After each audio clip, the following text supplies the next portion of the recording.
Londres, nous sommes le 24 juin 1717, c'est la Saint-Jean d'été.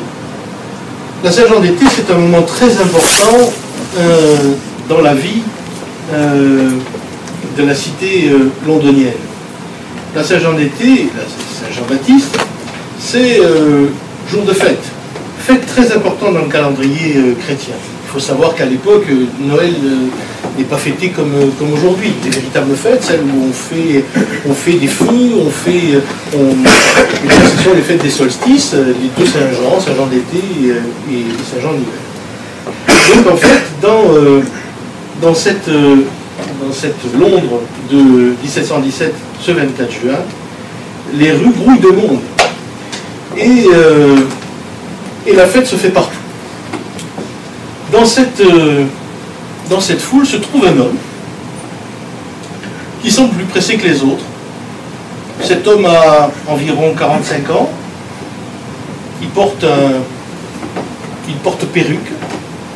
Il porte un juste au corps de couleur lisse, c'est-à-dire marron, un peu rougeasse, comme ça, avec des gros boutons dorés.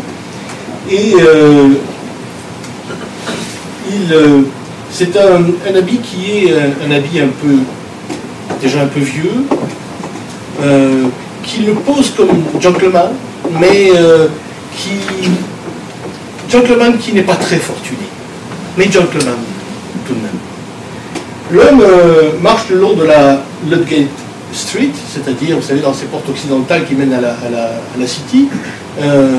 Il franchit juste la porte pour entrer dans la City, il s'avance et il tombe sur Saint-Paul, la nouvelle cathédrale Saint-Paul que vous avez, j'espère, visitée, qui est un des joyeuses années à peine. En 1716, on y a installé encore des stalles, donc on est vraiment à la fin du chantier, la toute fin du chantier de Saint-Paul. C'est une cathédrale absolument superbe, qui est une véritable réussite de l'époque, qui a été faite par l'architecte star de l'époque, Sir Christopher Wren, qui a été l'un des principaux architectes de la reconstruction de Londres après ce grand feu de 1766. Il faut s'imaginer qu'il a reconstruit pas moins de plus de 50 églises et une centaine d'églises de la même manière. Et Wren va être chargé de reconstruire une grande partie de la ville. En tous les cas, il va être l'un des principaux architectes du monde. Londres, à la suite de ces grands incendies, va devenir un énorme chantier. Pendant 40 ans, Londres va être un chantier permanent. Au grand plaisir des bricklayers, c'est-à-dire des poseurs de briques, parce qu'il faut savoir que Londres est essentiellement une cité bâtie par la brique et pas par la pierre. Il n'y a pas de pierre à Londres. La pierre, on importe. De Rouen, d'ailleurs, pour la plupart du temps. Saint-Paul est pour la plupart construite avec de la pierre bien de chez nous, que l'on a exporté. Donc, pour le plus grand plaisir de ces bricklayers, et aussi des maçons qui ont profité de ces immenses chantiers pendant 4 décennies. Alors, notre homme a rendez-vous juste à côté de la cathédrale Saint-Paul, dans une taverne que l'on appelle l'Oie et le Gris, The Goose and Greydiver. Il rentre dans la salle commune de la taverne, comme toujours. Certainement, il prend les escaliers, il monte certainement au premier étage de cette taverne. Il se trouve devant la porte, il va frapper. Cet homme s'appelle Anthony Sawyer. Dans moins d'une heure, il est grand maître de la Grande Loge de Londres et de Westminster. Alors nous sommes justement à la porte de ce que l'on nous a toujours dit être un moment crucial, fondateur de la maçonnerie moderne, la création de la Grande Loge de Londres de 1719. Eh bien, ça se passe effectivement à cet endroit. Ça se passe le 24 juin 1717, à moins que ce ne soit pas vraiment le 24 juin, parce que l'Angleterre n'a pas encore adopté le calendrier grégorien. Donc si on voulait faire la fête de la création de la Grande Loge, il faudrait s'y prendre plutôt le 4 juillet, parce qu'il y a eu des modifications de calendrier. C'est pour l'anecdote. Enfin, c'est toujours amusant de voir ce genre de choses. Alors la question est de savoir, que s'est-il vraiment passé ce 24 juin 1717? Eh bien, nous n'avons que deux uniques sources pour nous raconter ce qui s'est passé à ce moment. Deux seulement. La première, et la plus importante, c'est le compte-rendu qu'en fait le révérend James Anderson dans les constitutions de 1738. Il n'en parle pas dans les discussions de 1723. Il n'en parle pas dans les rééditions qui sont faites plus tard. Il ne va en parler que 21 ans plus tard, dans cette édition précisément de 1738. La seconde référence est totalement anecdotique. Une publication anonyme, The Complete Freemason or Multaposis, beaucoup en peu de paroles, For Lovers of Secrets, publié en 1763, dans lequel, dans un passage très bref, il est dit que 6 loges étaient représentées. Ce sont les deux seules sources que nous possédions sur ce qui s'est passé à ce moment-là, et encore, ce sont des sources. Dans un premier temps, je vais vous lire in extenso, c'est pas très long, le passage de ces constitutions d'Anderson dans lequel on parle de ce moment crucial. Et pour la première fois, vous entendrez une traduction de cette... à ma connaissance, il n'en existe pas d'autre, si ce n'est celle que j'ai réalisée par moi-même.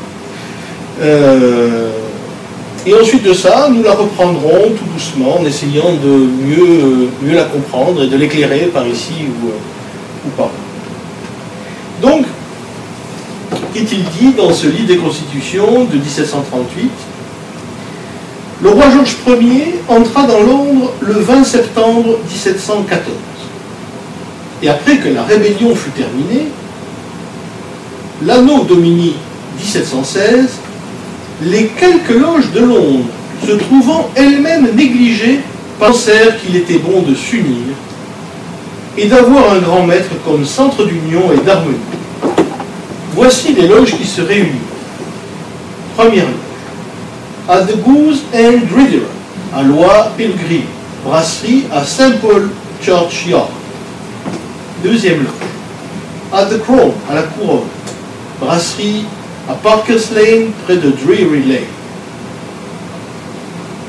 Loge numéro 3, à The Apple Tree, au Pommier, taverne sur Charles Street, à Covent Garden.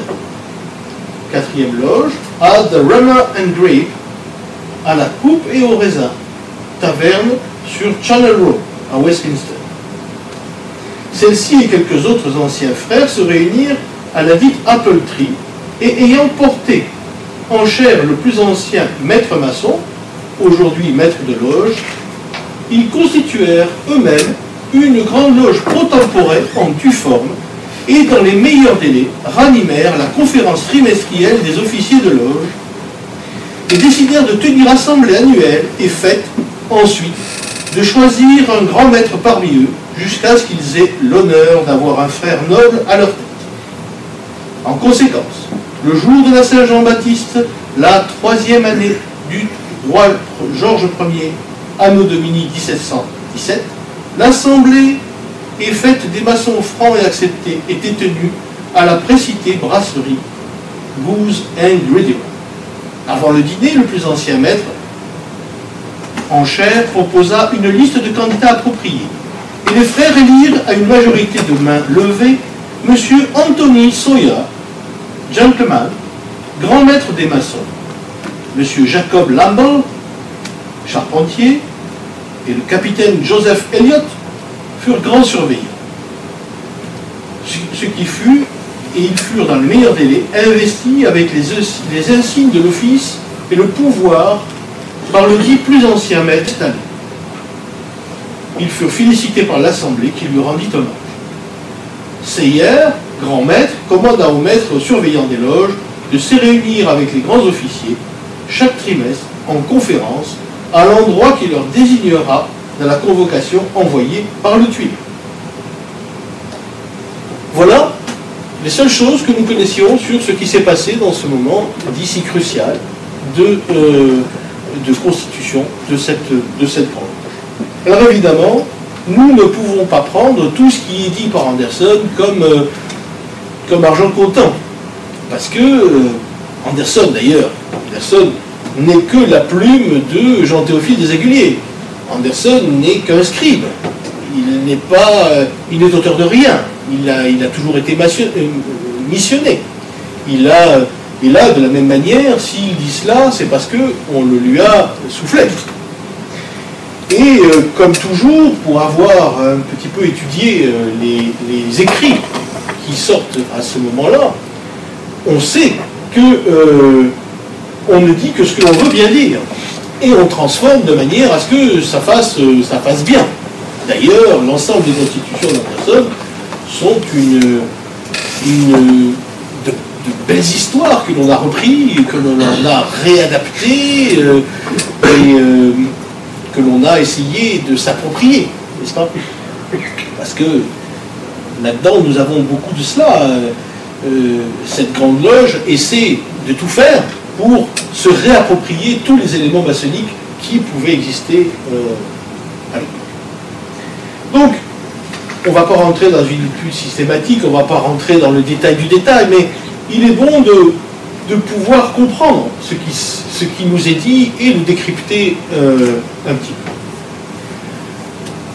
On commence donc par nous dire le roi Georges Ier entra dans Londres le 20 septembre 1714.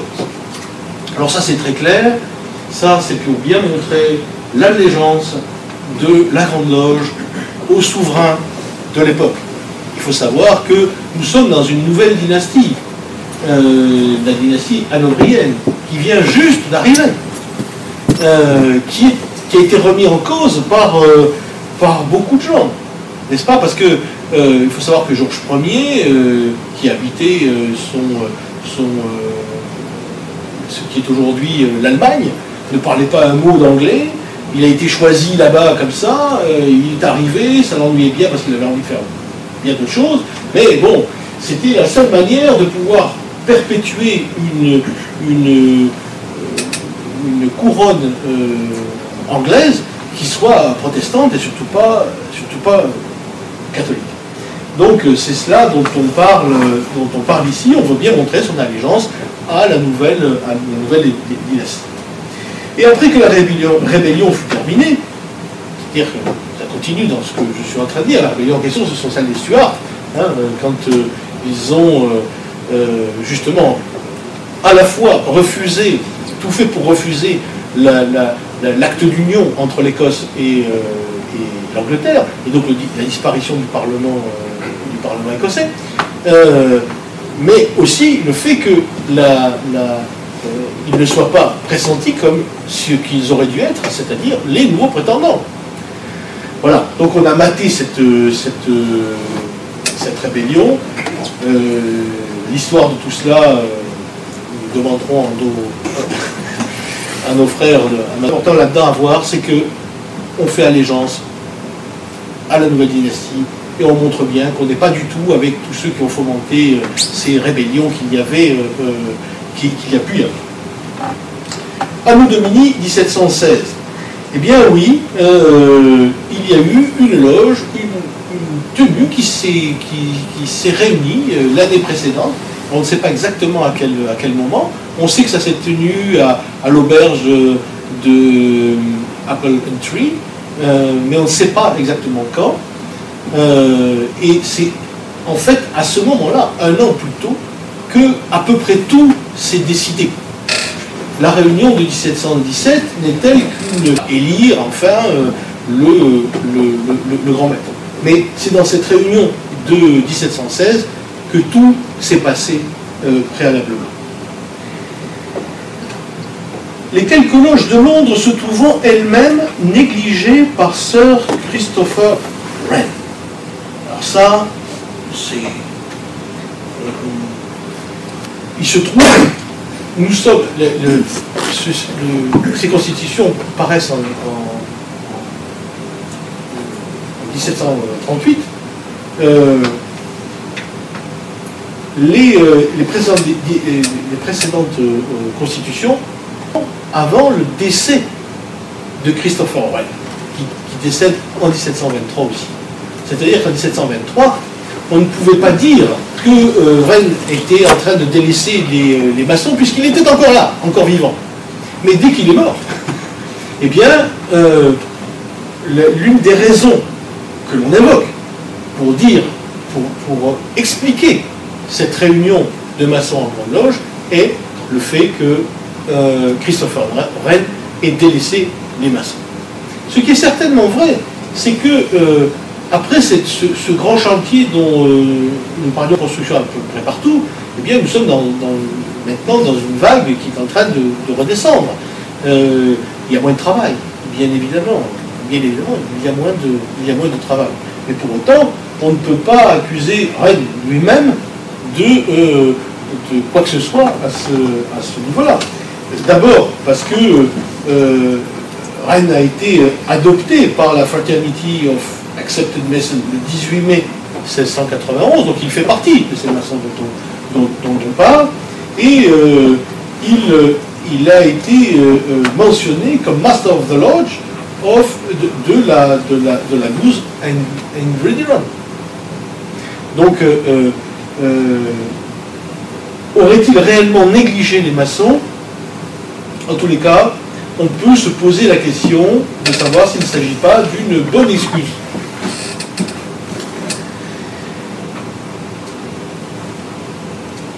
Voici les loges qui se réunissent. Donc voilà, les 4 loges fondatrices de la Grande Loge de Londres. On connaît très peu de choses sur ces 4 grandes loges. Il y a donc la loi et le grill. On donne cette loge pour être la plus ancienne des 4 fondatrices, mais en fait, elle ne remonte à pas plus de 1691. C'est-à-dire qu'elle a 26 ans. C'est rien. Certains la supposent d'origine opérative, et elle serait en relation avec la construction de la cathédrale Saint-Paul. C'est assez normal, elle est le lieu de réunion étant juste en face de la cathédrale Saint-Paul. Elle porte aujourd'hui Lodge of Antiquity, qui est sans doute plus noble que Loi et le Grill. On a changé de nom entre-temps, c'est pour non plus reluisant. Et elle est numéro 2 sur le tableau des loges de la Grande Loge Unie d'Angleterre. La deuxième loge donc, qui est fondatrice s'appelle À la Couronne. Elle se réunissait à la brasserie à Parker's Lane, près de Drury Lane. Et cette loge, on n'en connaît rien, et elle n'aurait été fondée qu'en 1712. Pour elle, elle est encore plus jeune. Elle a 4 ans au moment de la première des réunions. Elle n'a joué aucun rôle dans l'histoire maçonnique et elle s'éteindra gentiment en 1736. La troisième, The Apple Tree, au pommier, à Covent Garden, est aujourd'hui la loge Fortitude and All Cumberland numéro 12. Cette loge aura donné à la Grande Loge son premier grand maître, Anthony Sawyer, ainsi que ses 2 grands surveillants. Certains pensent que cette loge aurait été plutôt opérative et comptait parmi ses membres des maçons de métier ainsi que des artisans. La quatrième, à The Rama and Grey, à la coupe et au raisin, sur Channel Road à Westminster. Aujourd'hui, il s'appelle aujourd'hui The Royal Somerset House.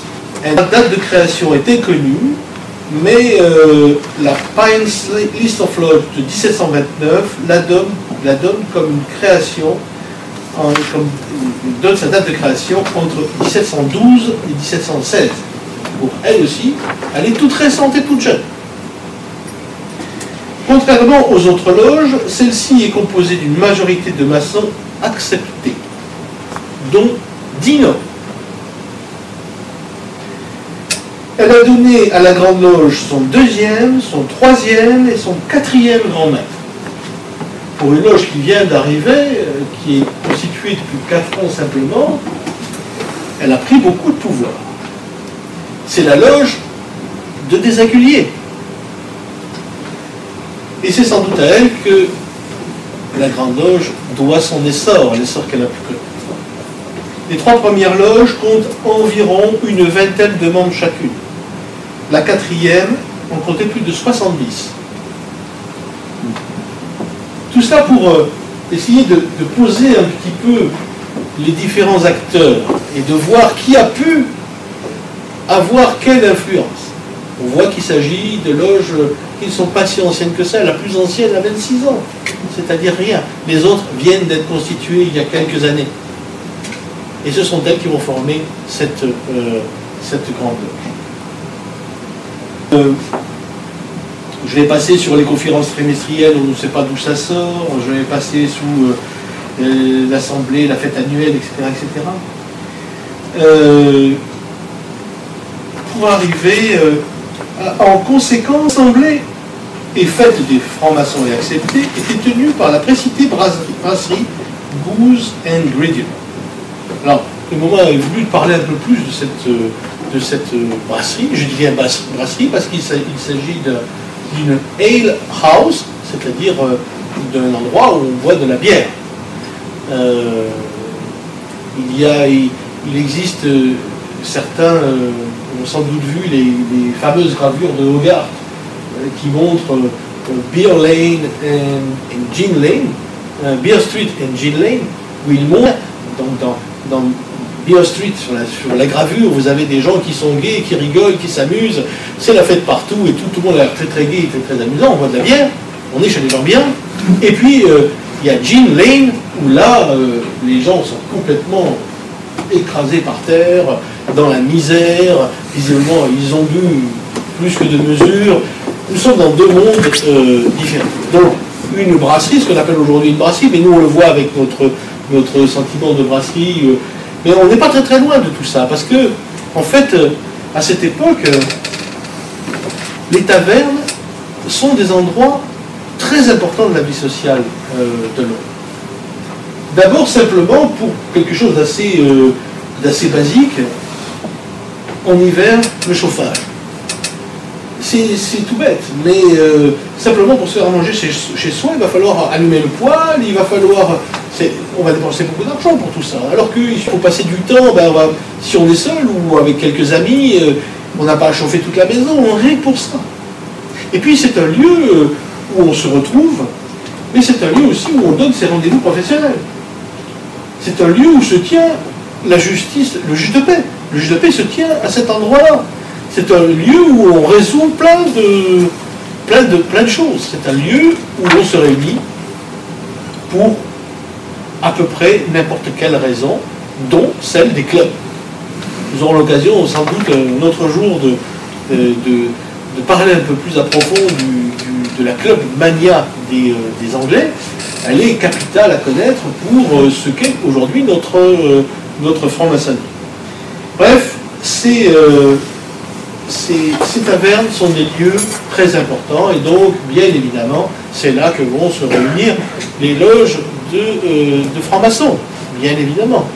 Ce sont d'ailleurs des endroits où, dans les loges de francs-maçons, où l'on mange, où l'on boit, où l'on fume pendant les tenues. Ce sont des moments à la fois rituels, mais aussi très conviviaux. Voilà ce que dit le Book of the Day de Robert Chambers concernant ce Goose and Gridiron, ce toit et ce gris. À l'angle nord-ouest de la cathédrale Saint-Paul se trouve l'une des enseignes les plus fantaisistes de Londres, et le gris. Cette taverne existait déjà bien avant le grand feu de 1666.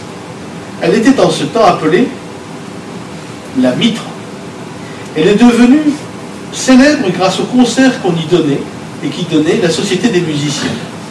Et à leurs armes, montrant une lyre d'Apollon, surmontée par un signe en écu. Quand la maison fut reconstruite, ces insignes furent allègrement changés en une oie et un gris. Et désormais, nous avons la démonstration de cette absurdité sur la porte. Alors, on sait aussi une chose supplémentaire concernant ce bâtiment. Je vais vous faire passer... voilà à quoi ressemblait à l'époque la taverne de l'Oie et du Gris. Voilà. On a surtout, et c'est ça qui est intéressant, les plans de ce bâtiment. Le plan des 5 niveaux, puisqu'il y avait 5 niveaux. 3 étages, un rez-de-chaussée et une cave. On les a et on en connaît les superficies. Ce qui est intéressant à voir, et à savoir, qui est allé chercher jusque-là? Ce qui est intéressant à voir et à savoir, c'est que la plus grande salle de ce bâtiment se trouve au premier étage. C'est pour ça que je supposais que notre ami Anthony Sayer a tapé à cette porte-là. Je ne pouvais pas penser qu'il allait aller dans une salle plus petite. La plus grande salle faisait 4,30 m par 6,50 m, c'est-à-dire environ 28 mètres carrés. C'est-à-dire qu'on y rentrait, moins grand qu'ici, bien évidemment, c'est-à-dire qu'on y rentrait au maximum à 20. La Grande Loge de Londres s'est donc constituée dans une salle où on ne pouvait pas recevoir plus de 20 personnes. Tout ceci, bien évidemment, donne une autre dimension, c'est le cas de dire, à l'événement.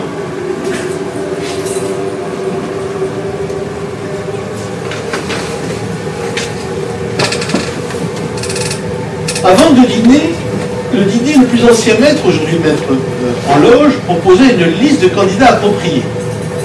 Les frères élirent à la majorité de main levée M. Anthony Sawyer, gentleman.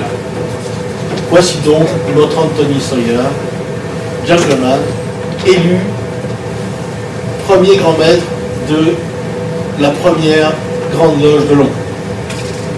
Que connaît-on sur Anthony Sawyer? Eh bien, on connaît quasiment rien sur Anthony Sawyer. En tous les cas, rien de sa vie privée, de sa vie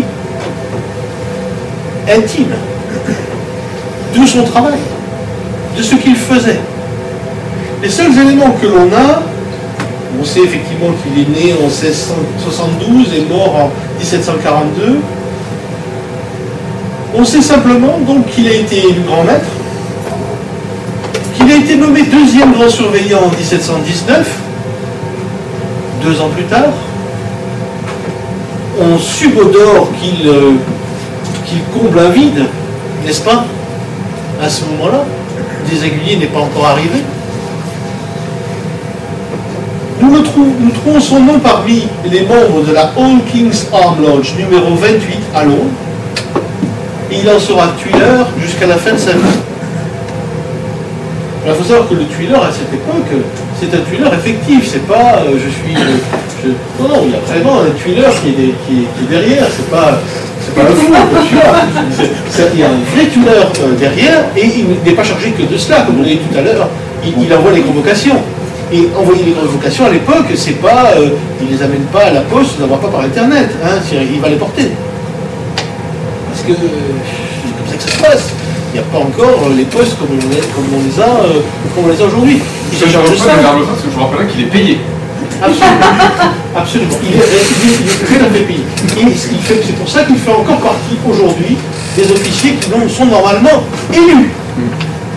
Sont élus le vénérable maître, le trésorier, ce qui est normal, dès qu'on touche l'argent, chez les Anglais, il faut être élu pour le faire, et le tuileur, parce qu'effectivement, il a de grosses responsabilités.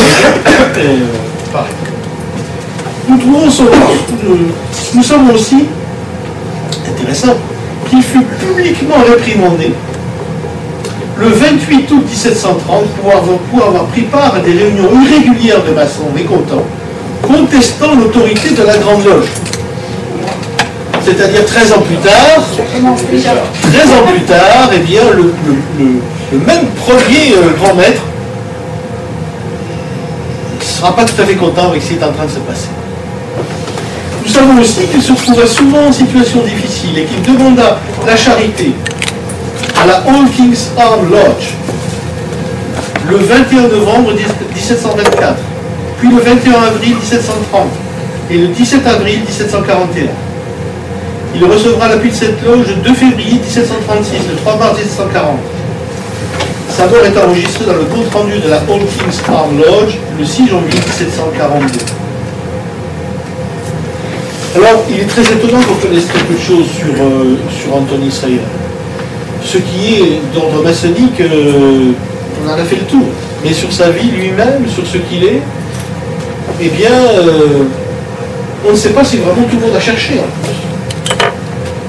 Stephen Smith, dans une livraison récente de 2011 de Freemasonry Today, n'hésite pas à dire que si on ne sait pas grand-chose sur Anthony Sayer, c'est parce qu'on n'a pas voulu savoir. Parce que simplement, ce personnage ne correspondait pas tout à fait à l'image qu'on voulait dresser d'un grand maître de la Grande Loge unie d'Angleterre. Et que, en fait, on pourrait avoir plus d'éléments. Et qu'ils ont été un peu... en tous les cas, on n'a pas voulu trop en parler. Dans son analyse, il dit aussi que, de par son nom et sa situation, il y a de grandes chances pour que Anthony Sayer, comme de nombreux autres Sawyer, n'ait pas été anglais d'origine, mais était étranger. Soit hollandais, soit français. Voilà. C'est absolument. C'est la révélation qui fait exactement comme Skyfall, où on sait que James Bond en fait est de mère française. Eh bien, là, il y a peut-être. Alors, ça c'est dur, hein. Ah, c'est dur, hein. Alors après savoir que Jean-Théophile Desaguiliers est lui-même d'origine française, je ne sais pas ce qu'il parle. Bref, nous ne savons rien, nous sommes simplement en train de lister les différentes possibilités. Bref, que retenir de tout ceci? D'abord qu'en fait,